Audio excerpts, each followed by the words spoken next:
I'm Kim, the founder and editor of For Harriet. So let's talk about the audacity of the Black female ego. Okay, so the audacity of the Black female ego was put on full display this weekend with the release of Beyoncé's Flawless remix that features Nicki Minaj. I love the song, right? Like, despite the fact that the song is not perfect by any means, nor do I think that it is a feminist anthem, it does something that is really interesting and really important. It takes us to a place that we rarely go, particularly in mainstream music, particularly in Black music that caters to Black women, that adopts a hip-hop feel, that has, kind of rap themes in it. And that is that it places the accomplishments and achievements of Black women in the center, and it just is 3 minutes of two incredibly successful Black women at the top of their game talking shit, right? Like that's what the streets need. Okay? Beyoncé and Nicki put on full display in this song an unabashed egotism that not only do we not see, but it's just not often celebrated, right?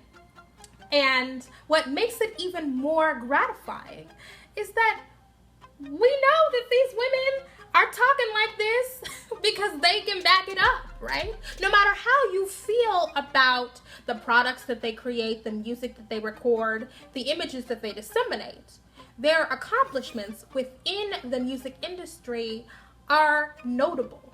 And so seeing them be proud of themselves and stand up in their greatness and really swatting down anybody who tries to deny it to them opens up new conversations, right? It is a pathway potentially for new possibilities about the way that we talk about Black women and Black women's achievements, right? So much of the conversations about all women, right, are centered on our deficiencies. So we exist in attempts to thrive in a society that needs our insecurity to function. Right? Multinational corporations are built up around women feeling inadequate, right? Feeling we need something more, right? billion-dollar beauty industries, right? I've heard it called the beauty industrial complex, and in some ways that seems quite accurate in the ways that these corporations prey on us feeling like we are not whole, that we're not valuable.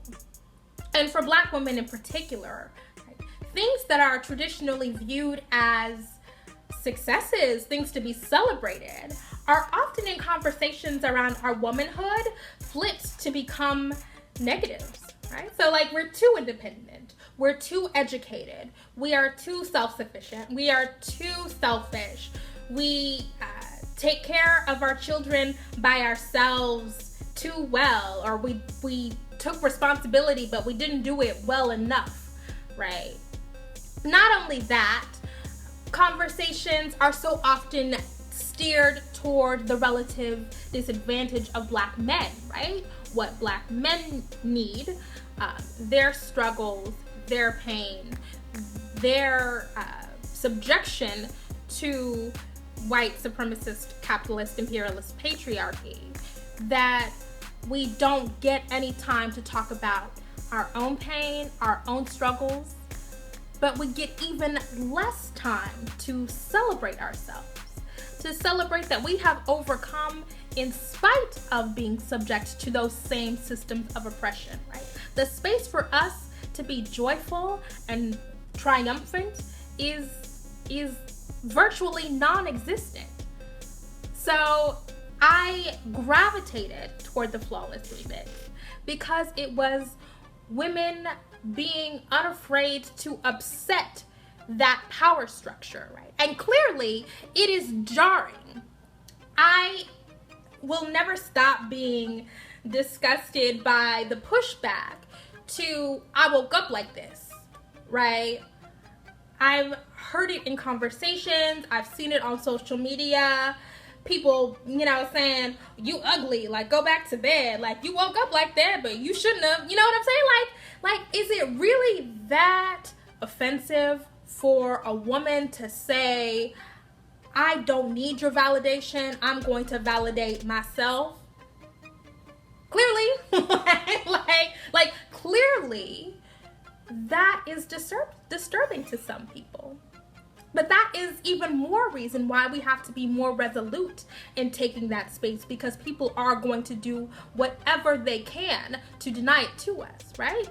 Take this space because it is ours, because we deserve it, because we need it to grow. Acknowledge that we are whole and worthy and valuable because we are here, right? Not because we make more money than other people, not because we have more degrees, or because men find us more desirable than they do the girl next to us, right? But because we survived, right? Because we don't look like what we've been through, right? Because we're here and we're healthy, and even if we're not happy, we are getting through it. Like, that deserves a parade every day of the week, and I am here for Black women taking that, right? It is revolutionary. Even if it's Beyonce, even if it is Nicki, right? That is dope. It's dope. And what I've always loved about Beyonce is that she is so often dedicated so much of her music to imbuing in her listeners, many of which are Black women, a sense of self-worth and a sense of pride, right? And so, I find value in that, and that does not mean that I'm, a stan. I'm not in the beehive. I'm a fan, and I'm a fan of Nicki, but I'm not a barb. I can have long conversations about what is dangerous and potentially damaging about some of the ideologies, about some of the tropes, about some of the images that they promote. But that doesn't mean that they're devoid of value. Right? And I think Flawless does something that we need to pay attention to, right? Like, there is no good in denying, right, the project that song takes on. Whew. So I'm interested in how other people felt about the song, about how you feel about the images. I know that whenever you mention Beyonce, there's a storm coming. So feel free to leave a comment. Send me an email or tweet me about your thoughts. This was fun, guys. Thanks for watching. Bye.